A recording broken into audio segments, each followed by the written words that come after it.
Bismillahirrahmanirrahim. Assalamualaikum warahmatullahi taala wabarakatuh dan salam sejahtera pada semua.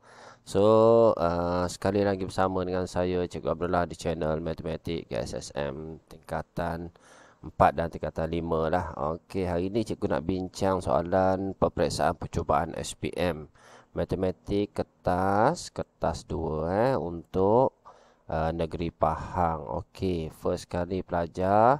So dalam soalan periksa pelajar kena tahulah ada rumus yang disediakan. Tolong guna semua rumus yang ada. Pelajar faham satu-satu Okey, dalam video cikgu sebelum ni cikgu explain satu-satu di mana formula ni digunakan lah. Okey, so kita pergi kepada soalan yang pertama.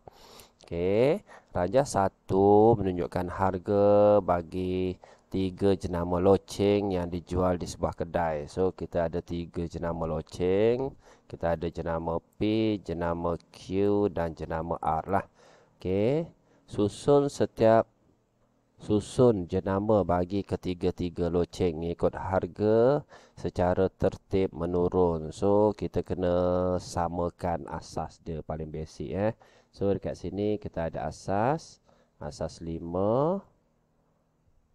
Okey, minta maaf, asas 6 lagi sekali Ni asas 3 dan bila dia tak label dia ialah asas 10. Jadi dua asas ni kita tukar kepada asas 10. Okey, so kita tengok jenama P dulu. So jenama P. Okey, kita ada 3 asas 6 nak tukar kepada asas 10 paling mudah 6 kuasa 0 6 kuasa 1 6 kuasa 1 6 darab dengan 3 so 18 maksudnya 6 kuasa 1 darab dengan 3. Okey, so kita dapat 18 kat sini. Okey, ditambah dengan 6 kuasa 0 ialah 1 lah 6 kuasa 0. Okey, darab dengan 3. So, 1 darab 3, so 3. So, kita dapat 20, 21. Mudah sangat-sangat Okey, seterusnya kita cari Q.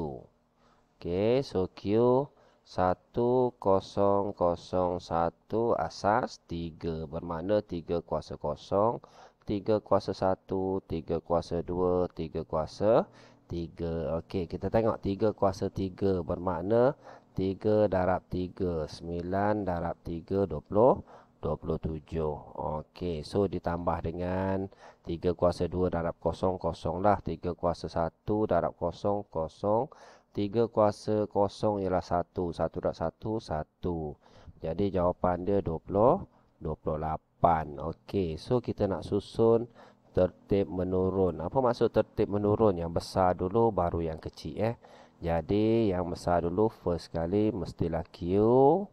Okey, yang kedua R dan P. So pelajar kena tulis Q kepada R kepada P. Okey, untuk soalan ni biasanya 3 markah lah. So cikgu betulkan sikit. So 3 markah. Ada saja kaedah Ada saja kaedah yang memberi jawapan ni. Yang ni 1 markah. Okey, dan dia jumpa 2 jawapan 21 dengan 28 ni. Dia jumpa saja, dia bagi 1 markah lagi dan jawapan akhir dia 1 markah lah. Okey, so settle soalan yang pertama. Kita pergi kepada soalan yang kedua. Anda tidak dibenarkan menggunakan kaedah matrik. So dekat sini dia dah mention tidak dibenarkan. Pelajar take note. Okey. Untuk menyelesaikan masalah ini, Rajah 2.1 menunjukkan kesesakan lalu lintas di Bandar Melati. So ni kat Bandar Melati. Okey, Datuk Bandar bercadang membina jejambat merentasi 2 jalan raya tersebut. So dia nak bina satu jejambat. Okey, yang merentasi 2 jalan raya lah. Kita ada jalan raya 1 dan 2. Okey. Untuk mengurangkan kadar kesesakan lalu lintas. Rajah 2.2 menunjukkan pelan jejambat yang ingin dibina. Hitung nilai P dan nilai Q. Okey, macam mana kita nak cari nilai P dan nilai Q? Okey, pelajar take note lah. Okey, dia macam-macam kaedah Okey, kaedah yang cikgu guna. So kita tengok sudut dekat sini dululah. Sudut dekat sini. So hasil tambah sudut P dan sudut 3Q ialah 180. Ni persamaan yang cikgu jumpa yang pertama lah. So P tambah dengan 3Q sama dengan 180. Okey, ni persamaan yang pertama. Okey, dan persamaan yang kedua cikgu jumpa sudut ZZ dekat sini. So kita tengok sudut ZZ dekat sini. Okey, bermakna P ni sama dengan 2P. Boleh. Yang kedua cikgu jumpa. Dan yang ketiga, sudut dekat sini sama dengan sudut dekat sebelah. Okey, 2P sama dengan 3Q. Boleh juga. Okey, terpulang pada pelajar. Pelajar nak guna kaedah mana? Okey, kalau pelajar nak guna kaedah yang ni, sudut ZZ bukan sama ni. Sudut sini P tambah dengan 2P. 2P ni kan kalau kita bawa pergi sebelah kan dia duduk kat sini 2P. Bermakna P tambah dengan 2P sama dengan 180. Ni yang cikgu jumpa lah. Okey. So P tambah dengan 2P sama dengan 180. Jadi mudahlah untuk kita kira. Kalau kita dah jumpa persamaan, maksudnya 3P sama dengan 180. So P sama dengan 180 bahagi dengan 3 dapat 60. So settle P. Dah dapat 60 tu kita gantilah dalam persamaan yang kedua ni. P ni kita dapat ganti dekat sini. So cikgu gantikan 60 tambah 3Q sama dengan 180. So 3Q sama dengan 60 bawa pergi sebelah. 180 tolak dengan 60. So kita akan dapat Q sama dengan 120. So 3 bawa pergi sebelah bahagi dengan 3. So Q sama dengan 40. Okey, so settle.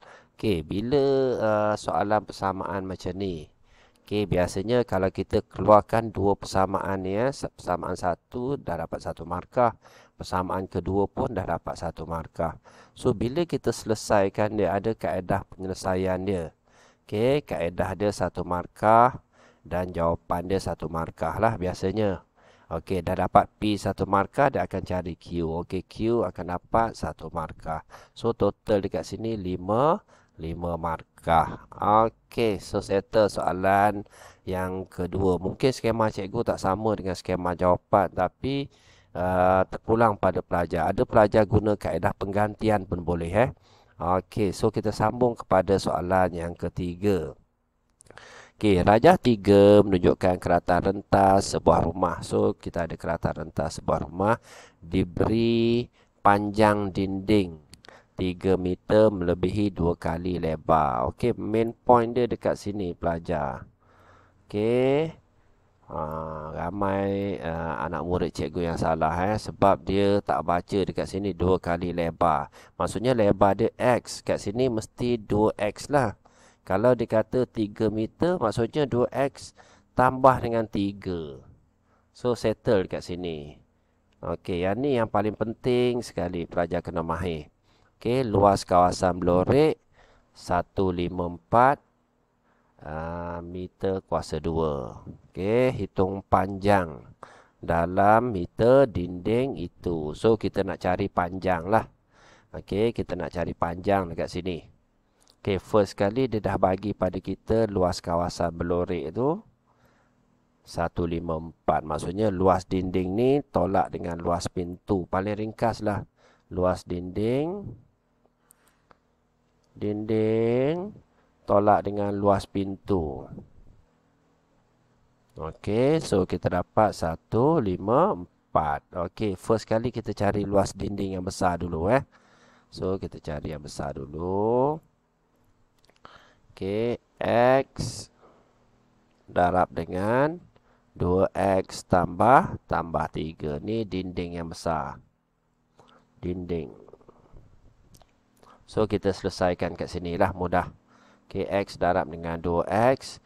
2X kuasa 2 X darab dengan 3. So, tambah dengan 3X. Okey, seterusnya kita cari pintu. Okey, so pintu dia dah bagi.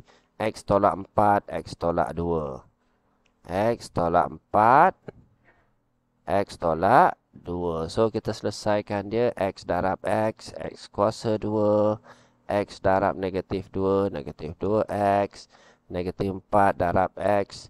Negatif 4X, negatif 4 darab negatif 2, positif 8. So, dekat sini kita akan dapat X kuasa 2 tolak 6X tambah dengan 8. So, pintu settle.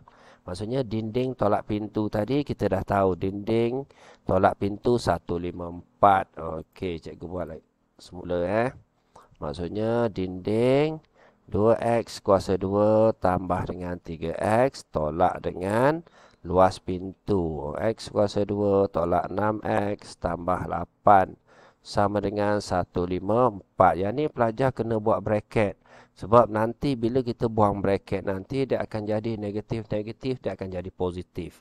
So dekat sini 2X kuasa 2 tambah 3X. So negatif X ni sebenarnya 1 lah. Tapi kita tak tulis. So negatif X kuasa 2 negatif-negatif dia akan jadi positif 6X. Negatif positif dia akan jadi negatif 8. Okey, sama dengan 154. So cikgu tak nak ringkas lagi. So dekat sini selesaikan 2X kuasa 2 tolak X kuasa 2. So akan tinggal X kuasa 2 tambah dengan 3X tambah dengan 6X 9X. So tolak 8 tolak 154. Yang ni bawa pergi sini sama dengan kosong. Jadikan dia bentuk am dulu. So dekat sini kita settlekan X kuasa 2 tambah 9X. So tolak dengan 154 tolak dengan 8 162 sama dengan kosong. So dekat sini biasanya dekat sini baru pelajar dapat markah ni. Bentuk am. Ni bentuk am sama dengan kosong. Lepas tu kita buatlah dua bracket. Buat dua bracket siap-siap. Sama dengan kosong. Kita tekan calculator. Okay. So mod equation. So dekat sini ada satu unknown. So anak panah sebelah jumpa degree. So 2. So X yang pertama ialah 1. X yang ke B ni 9. C dia negatif 162. So kita akan dapat X dia 9. So kat sini X tolak 9 lah. Kat sini positif. Dalam bracket mesti negatif. So lagi satu X negatif 19. Negatif 18. So dekat sini X tambah 18. So jawapan dia X ni 9 lah. Yang ni kita abaikan. Okey, so bila dapat X9, bolehlah kita cari panjang. Soalan dia nak panjang. So macam mana nak cari panjang? Masukkan 2X tambah 3. So cikgu buat dekat sebelah. So 2X tambah dengan 3. So kita dapat panjang lah, panjang dia. So 2X tu 9 tambah dengan 3 sama dengan P panjang. So 18 tambah dengan 3. So 20. 21 ialah P. Okey, settle. So dapat jawapan panjang ni satu markah. Panjang dia ni satu markah. So bila buat dalam bentuk am tadi, dua bracket, kita jumpa X sama dengan 9 ni satu markah. So 3 markah dekat sini. Kita tengok markah dia 4. Okey, dan satu lagi, dia akan datang daripada mana-mana saja persamaan. Okey, ataupun dia datang daripada kaedah nak cari P ni. Ganti kat sini. Okey, dekat sini cikgu bagi markah dia bila cikgu jumpa dua bracket dekat sini, cikgu bagi satu markah. So 4 markah lah. Okey, so rasanya itu saja daripada cikgu sampai soalan nombor 3. Kita sambung soalan nombor 4. Okey, soalan keempat. Rajah 4 di ruang jawapan menunjukkan sebuah rhombus PQRS. Mana PQRS?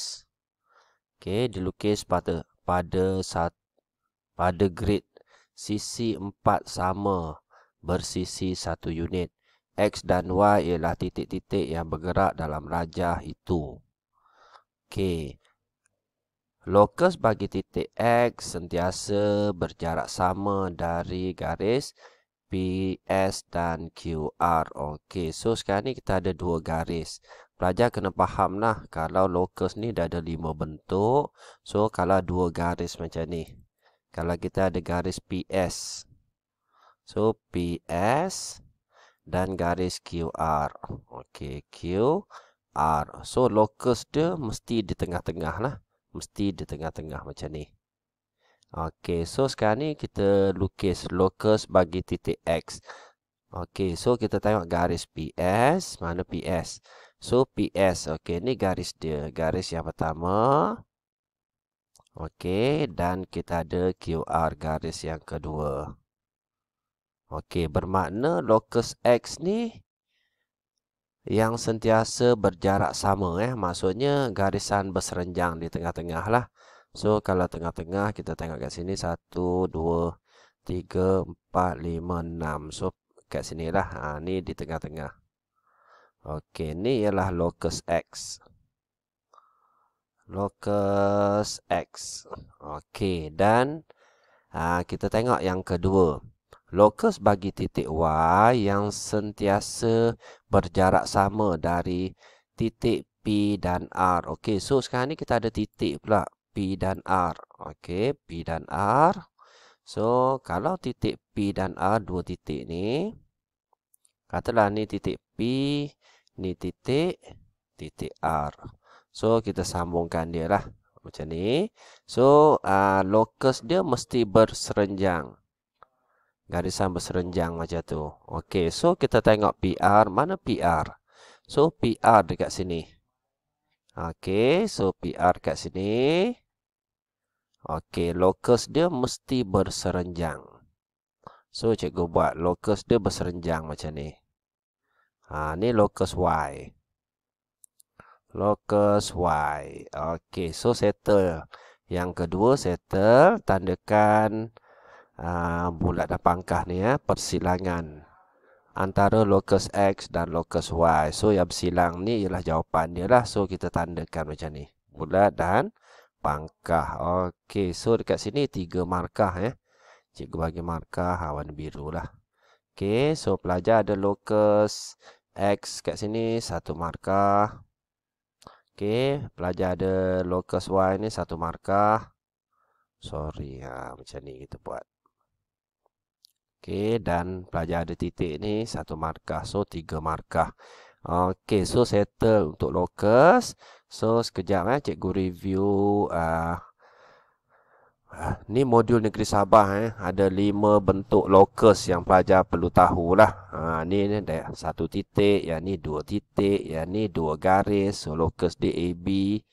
Okey, yang ni pun sama juga. Garis dan yang ni yang kelima. So, kalau pelajar nak dapat nota ni, pelajar boleh komen di ruang komen YouTube cikgu lah. Okey, so settle untuk soalan yang keempat. Okey, kita pergi kepada soalan yang kelima. Okey, Encik Fazli telah membeli insurans kebakaran untuk rumahnya. Jadual di bawah menunjukkan maklumat berkenaan insurans kebakaran yang diambil oleh beliau. Okey, nilai boleh insurans rumah dia RM380,000. Okey, co-insurans 80% daripada nilai boleh insurans rumahnya. Dan deductible sebanyak RM6,000. Okey, untuk jawab soalan macam ni, pelajar kena tahulah apa dia co-insurans. Co-insurans ni ialah perkongsian. So, perkongsian Okey, kena tahulah maksud co-insurans, perkongsian antara syarikat insurans, ni syarikat insurans dan pemegang polisi.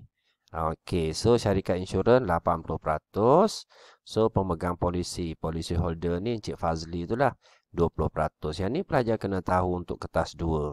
Okey, takut dia tanya nanti maksud co-insurans. Okey, yang kedua pelajar kena tahu deductible. Okey, dia apa dia? Deductible. So, cikgu buat D besar. Deductible ni pemegang polisi bayar sebelum membuat tuntutan. Membuat tuntutan. Nah, yang ni pelajar kena tahulah. Okey, so kita tengok soalan yang pertama.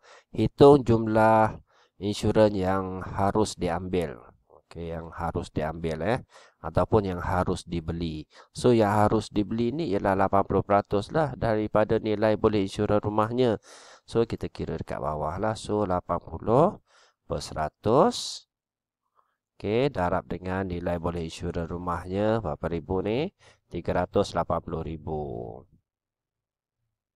2, 3. So, boleh tekan kalkulator lah. Potong 20. Kita tekan kalkulator. Okey, 80%. Okey, darab dengan 380,000. 1, 2, 3. So, kita dapat 304,000. 304,000. So, settle untuk soalan yang pertama. Okey, kita tengok yang kedua. Rumah Encik Fazli telah mengalami kebakaran dan kerugiannya ialah 75,000. So, yang ni kerugiannya. Okey. Hitung bayaran pampasan yang akan diterima oleh beliau jika dia menginsurans rumahnya dengan jumlah 228,000. Okey, so soalan ni dia minta kita cari pampasan. Okey, yang ni formula ni pelajar kena tahulah. Pampasan sama dengan insurans yang dibeli bahagi dengan insurans yang harus dibeli. Okey, darab dengan kerugian. Tolak dengan deductible. Okey, so sekarang ni soalan ni dia minta kita cari pampasan. Okey, macam mana nak cari pampasan? So, insurans yang dibeli 228. Okey, 228,000 per dengan insurans yang harus dibeli tadi 304,000 darab dengan kerugian dia. Berapa kerugian dia? 75,000. 25,000. Okey, tolak dengan deductible. So, deductible dia 6,000. So, 6,000. Okey, so kita boleh tekan kalkulator teruslah. Okey, so cikgu keluarkan kalkulator cikgu. Okey. 228,000 per 304,000. 2, 3. Okey, darab dengan 75,000. Okey, tolak dengan deductible 6,000.